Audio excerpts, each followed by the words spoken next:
They told us we came from Africa in chains, that we were stolen, stripped of our names, our language, our history, and dumped into a foreign land as cargo. But what if I told you that was only part of the story?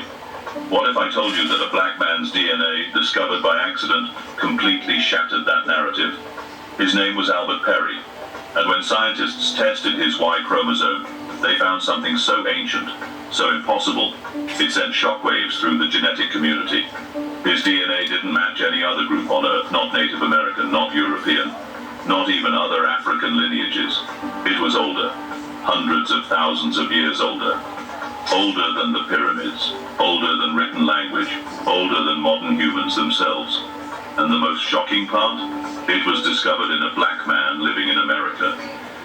So ask yourself, if Albert Perry's DNA is older than any known human lineage in the Americas, what are they hiding?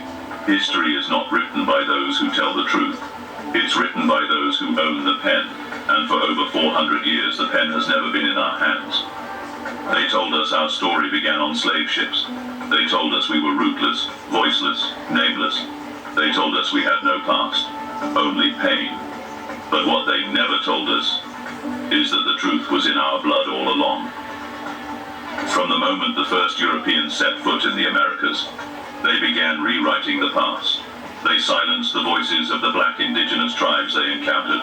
They burned villages. They renamed rivers. They erased nations. Because if the world knew the truth, that black people were already here, long before Columbus, then the entire system of conquest, colonization, and control would fall apart. So they replaced history with myth. They taught our children that we were nothing but former slaves.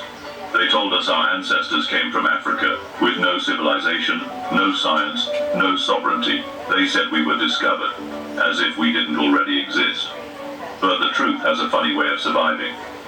It hides in places they can't reach, in songs, in stories, in stone carvings, and now in science. For years, mainstream genetic studies avoided African American DNA. They studied European lineages. They studied Asian migrations. They traced the movements of Neanderthals and ancient Nordic tribes, but they rarely touched African Americans. Why? Because if they ever studied us deeply, if they ever cracked open the code of our DNA, they'd find something terrifying. Not just a connection to Africa, but to something even older. Something that didn't fit into their timeline. Something that couldn't be explained by slavery. They would find that we didn't just come from Africa, we came from the beginning. And in 2013, when scientists stumbled upon the DNA of Albert Perry, a man who had passed away in quiet obscurity, they weren't ready for what they found. They expected to see the usual ancestry breakdown. Instead, they found a genetic anomaly so ancient, so powerful, that it threatened to rewrite human history, starting with the Americas. And what did they do? They didn't announce it to the world. They didn't put it on the news. They didn't make it required reading in classrooms. They buried it, tucked away in scientific journals, labeled it an outlier, filed it under further research needed. But we're not outliers. We're not accidents. We're not invisible. We are the origin they've been trying to hide. And now, the truth is rising. Albert Perry wasn't famous. He didn't write books. He didn't lead revolutions. He wasn't the subject of documentaries or celebrated by scholars. He lived a quiet life in South Carolina, in a world that told him his past began in slavery and ended in struggle. But what Albert Perry didn't know, what no one could have imagined, was that his body carried a secret older than civilization itself. It all began after his death. One of his relatives submitted a DNA sample to a commercial genetic testing company as part of a family tree project. The goal? To learn about their African roots, the usual migration stories, maybe some tribal connections, and the typical breakdown most African Americans get. But what the scientists found was something they couldn't explain. Albert Perry's Y chromosome, the genetic strand passed from father to son, generation after generation, didn't match anything in their global database. Not a single known lineage, not from Africa, not from Europe, not from Asia, not from anywhere.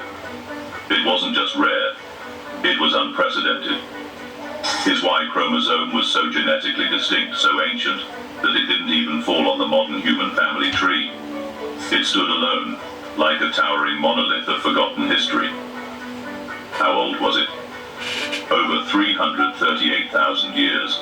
That's older than the oldest known Homo sapiens fossils. Older than anything science had ever traced in the human genome.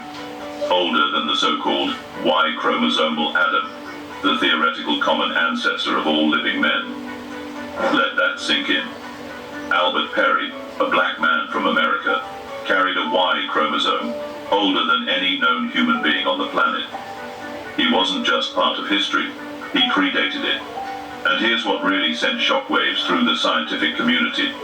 He wasn't from an isolated tribe in the heart of Africa. He wasn't from an untouched island with ancient DNA.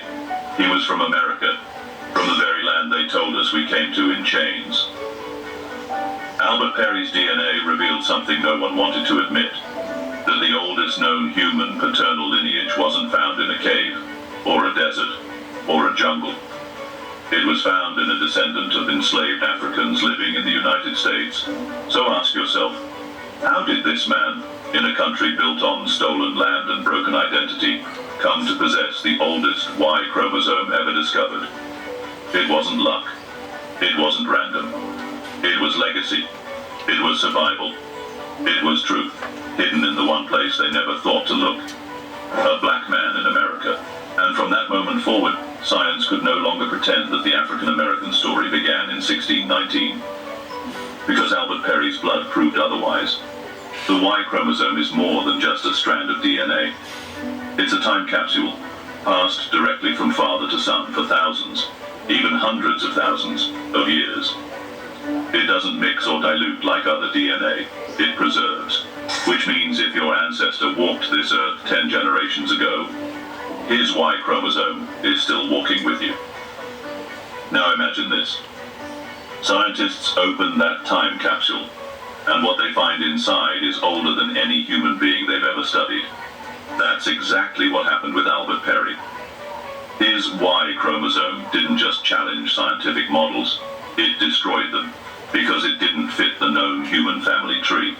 It didn't trace back to Y chromosomal Adam, the man science says was the father of all living men, who supposedly lived about 200,000 years ago. Perry's Y chromosome predated that by over 100,000 years. How is that even possible? The answer, it shouldn't be. And that's why the scientific world froze. His DNA didn't belong to the typical haplogroups found in modern African, European, or Native American populations. It belonged to a newly discovered lineage called a 00, something so rare, so ancient, that scientists had never seen it in a living person before. Most people's Y-DNA belongs to lineages that branched off long after modern humans appeared. But Perry's Y-DNA came from a branch before the modern branches even existed. It was like finding the foundation stone of a skyscraper, buried deep, forgotten, but still supporting everything built on top of it. And here's where it gets even more mind-blowing. This ancient A00 lineage wasn't found in a remote African tribe. It was found in South Carolina, in a man whose ancestors had likely lived in America for generations. This means one of two things.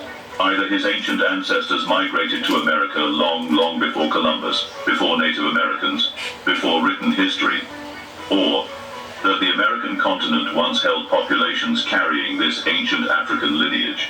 Populations that were erased, reclassified, or renamed after colonization. Both possibilities shatter the accepted history of how humans spread across the earth. It challenges the Bering Strait theory. It challenges the idea that black people only arrived here through slavery. It challenges every textbook that places black presence in America after 1492. And once again, the institutions didn't want to talk about it. They labeled the discovery interesting. They hid it in academic jargon. They made no effort to share it with the communities it most affected, African Americans. But here's the truth. Albert Perry's Y chromosome is proof that black people are not just part of the human story. We are the beginning of it. We are not descendants of slaves who were brought here. We are descendants of the first men, the first navigators, the first Americans, whose blood still pulses through the bodies of millions today. And once you understand that, everything changes. Albert Perry's Y chromosome didn't just change the story of humanity.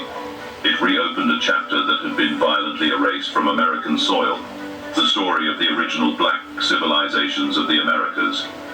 Because if a man in South Carolina held the oldest known human paternal DNA, then what if he wasn't the exception? What if he was a remnant, a surviving piece of a black presence that stretched across this land long before the arrival of Columbus, the slave ships, or the rewriting of history? Let's follow the blood trail, and let's start where they hoped we'd never look. In the dirt. Archaeologists have long discovered ancient remains in the Americas that defy conventional narratives. Burial mounds in the Mississippi Valley, sacred temples in Georgia and Alabama, giant stone heads in Mexico, and scattered among those sites are bones. Bones that tell a silent story. Because when DNA testing was performed on some of these ancient remains, especially in places like South Carolina, Mexico, and the Caribbean, fragments of African genetic markers appeared. Not modern African, not post-slavery African, ancient African Bantu. The same markers found in isolated populations in Cameroon and other regions of West Africa. The same markers traced in Perry's A00 lineage were quietly detected in American soil. Of course, these findings were buried in obscure journals, labeled as unexpected admixture or anomalous haplotypes, the kind of language that hides truth behind technical terms. But the implications were clear. There were people in the Americas, thousands of years ago, who carried ancient African DNA, and that aligns perfectly with what has been whispered by black elders for centuries, that we didn't all come from Africa in chains. Some of us were already here, building, worshipping, governing. Look at the Olmecs, an ancient civilization in Mesoamerica known for their colossal stone heads, their features, full lips, broad noses, locked hair, dark skin. They match no Native American tribes of today, but they mirror the features of modern black people. Now consider the Washita Nation, a black indigenous group that occupied vast portions of North America, long before the US existed. They built mound cities, developed calendars, practiced spiritual science, and left behind oral traditions that speak of African ancestry and global trade, or the Yamasee of Georgia and South Carolina, whose dark skin, tribal rituals, and bloodlines were so African that early European colonizers mistook them for runaway slaves. But they weren't runaways. They were foundations. And guess what region the Yamasee once ruled? The same region where Albert Perry lived. Coincidence, or genetic memory echoing from the earth? His ancient Y chromosome wasn't just a quirk of nature. It was a living fossil, a survivor of a lost world that had been covered up, colonized, renamed, and forgotten. But DNA doesn't forget. It whispers through bone. It lingers in the blood, and it tells the truth that monuments and museums refuse to speak. That black people were not just brought to this land. We were born on it. He wasn't the beginning. He was the survivor, the silent echo of a bloodline they couldn't fully wipe out. Proof that we were already here, and that the land we walk on today, it remembers us. Albert Perry's DNA didn't just raise questions, it raised alarms. Because when scientists realized his Y chromosome was over 338,000 years old, they didn't throw a press conference. They didn't rewrite the textbooks. They didn't change the timeline of human migration. They panicked. Why? Because his DNA didn't just expand human history. It exposed how much of it had been erased. And long before the first European flag was planted, long before the word slave was ever used, we were already here, writing, building, remembering. We've been told one version of the story our entire lives, that black people came to America in chains, that we were stolen, sold, shipped across the Atlantic like cattle, that we had no history in this land before slavery. But what if that's a half-truth? What if they erased the other half? Because the moment you accept that Albert Perry's Y chromosome, the oldest in human history, was found in a black man from America, you have to ask the question they fear most. Were we already here? The evidence says yes, and not just genetically. Let's talk about the written records. Not from African griots or modern historians, but from early European colonizers themselves. Christopher Columbus, Hernando de Soto, and other early explorers documented encounters with dark-skinned natives, people they described as having woolly hair and features that didn't resemble the stereotypical red Indian image we've been taught. In fact, the very word Indian was used as a catch-all label, often forced upon indigenous black people to erase their true identity and group them into colonial categories. Then there's the testimony of native elders, those who still whisper stories of the black tribes they once warred with, traded with, and sometimes intermarried with.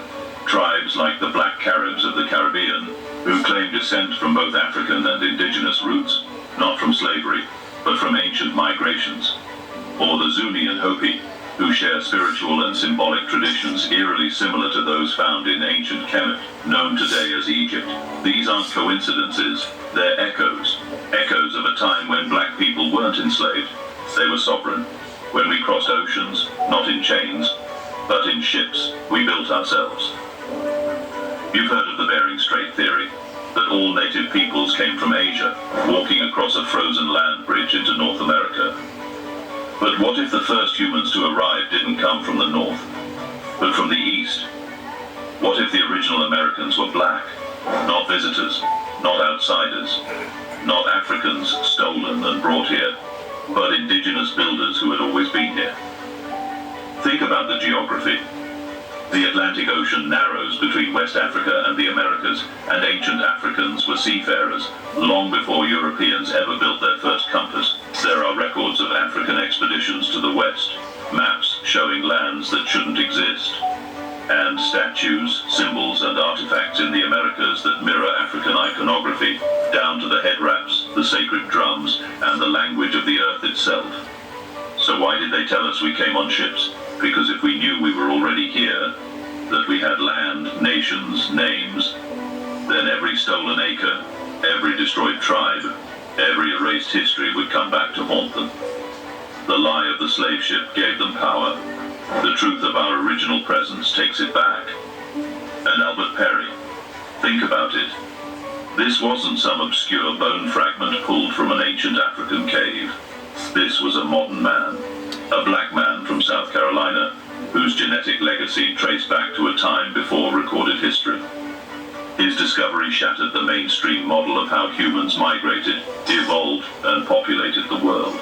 It disrupted the foundation of Western anthropology, a field that, for over a century, has been controlled by European institutions with Eurocentric biases. And instead of embracing the discovery, they buried it. They published it quietly, in obscure academic journals most people can't access, hidden behind paywalls, written in the kind of language that deliberately distances everyday people from their own history. No interviews, no media headlines, no documentaries, just silence. Because if Albert Perry's DNA became mainstream knowledge, it would force historians to admit that black people were on this land before Columbus, force scientists to reevaluate the entire human timeline, force America to admit that the people it enslaved were not just property, but indigenous heirs of this land, and that would unravel everything. It would threaten land claims, it would challenge reparations arguments, it would destabilize national identity narratives built on colonial lies. So instead, they did what they've always done. They called it an outlier. They said, it needs further research. They treated it like a glitch in the system. But here's the truth. Albert Perry wasn't a glitch. He was a glimpse into what the world could look like if truth weren't censored. Because this isn't the first time science has silenced black legacy. They downplayed the black origins of civilization in the Nile Valley. They ignored black mummies buried in ancient American pyramids. They denied the African roots of indigenous South American cultures. They erased the black identity of early Asian dynasties. Over and over again, the same pattern appears. When blackness is ancient, they erase it. When blackness is brilliant, they whitewash it. When blackness is first, they pretend it came last. And Albert Perry's Y chromosome? It was first, too undeniable, too dangerous. system that profits from our amnesia. So, they chose silence. But silence doesn't last forever, because now, the truth is leaking through the cracks, through oral tradition, independent research, and the unstoppable rise of digital knowledge. And once the people begin to see it, they can't unsee it. They can't unknow that a black man's DNA, found in the South, is older than the history they teach in schools. And they can't deny that science, as powerful as it claims to be, still trembles when it touches black truth. Albert Perry didn't know his DNA would change the world. He didn't know his blood carried the oldest Y chromosome ever recorded. He didn't know that long after his death, he'd become the key to unlocking the most powerful secret in human history. But here's the question they don't want you to ask. If Albert Perry had it, who else does? Because he wasn't the only one. That ancient Y chromosome, the mysterious A00 lineage, didn't begin or end with him. It was passed down, from father to son, generation after generation, surviving wars, slavery, genocide, and centuries of silence. And the truth is, you might be carrying it too. If you're African American, your DNA may carry fragments of the same ancient code. If you descend from the Deep South, South Carolina, Georgia, Mississippi, your Y DNA or even your autosomal DNA may hold the same ancestral fire. Think about that for a moment. You could be walking around right now with a 338,000-year-old story hidden inside your cells, a story older than Egypt, older than Mesopotamia, older than Homo sapiens as we know them, and they'll never tell you that. Because if you knew, if you truly understood the power of your blood, the legacy in your lineage, the civilizations buried beneath your feet, you'd never see yourself as just a descendant of slaves again. You'd walk differently. You'd speak differently.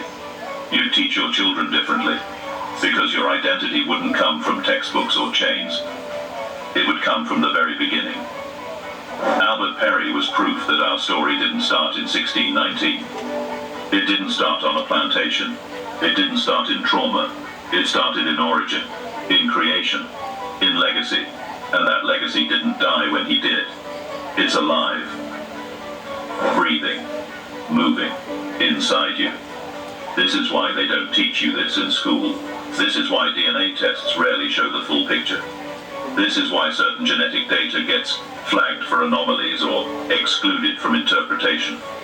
Because if you ever found out who you really were, you'd never again accept who they told you to be. You are not the bottom of the barrel. You are not the forgotten people. You are not the leftovers of empire. You are the source. You are walking proof that history was rewritten, and that truth survived anyway.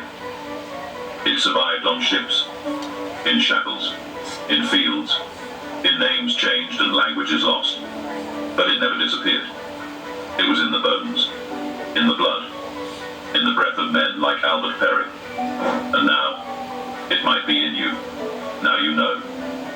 This wasn't a myth. This wasn't conspiracy. This wasn't exaggeration. This was DNA. Albert Perry's Y chromosome didn't whisper the truth. It shouted it. It tore through centuries of lies, whitewashed textbooks and colonial narratives to say, we were here first. Before Columbus, before slavery, before the lie of discovery, there was us. And if that truth lives in him, it lives in you. For too long we've walked this land thinking we were visitors, as if our story began with whips and chains, but chains were not our beginning. They were an interruption. We are not the descendants of powerlessness. We are the descendants of the origin. And now, the silence is over. It's time to remember that black history doesn't begin with struggle. It begins with supremacy of legacy, with architecture, with astrology, with agriculture, with language, law, and land. We didn't inherit suffering. We inherited greatness that was stolen, renamed, and buried. But the blood remembers, and now, so must you. Because this isn't just about Albert Perry. This is about you, your father, your son, your people. This is about knowing that the system wasn't designed to teach you your truth. It was designed to erase it. But now, you know, and once you know, You rise differently, you speak differently, you walk differently, you teach your children differently. You stop begging to be seen, because you remember, you were always the blueprint. So what will you do with this knowledge? Will you bury it like they did? Or will you speak it, live it, become it? Because the time for waiting is over. The land remembers you. The bones remember you. The blood remembers you. And now, it's your turn.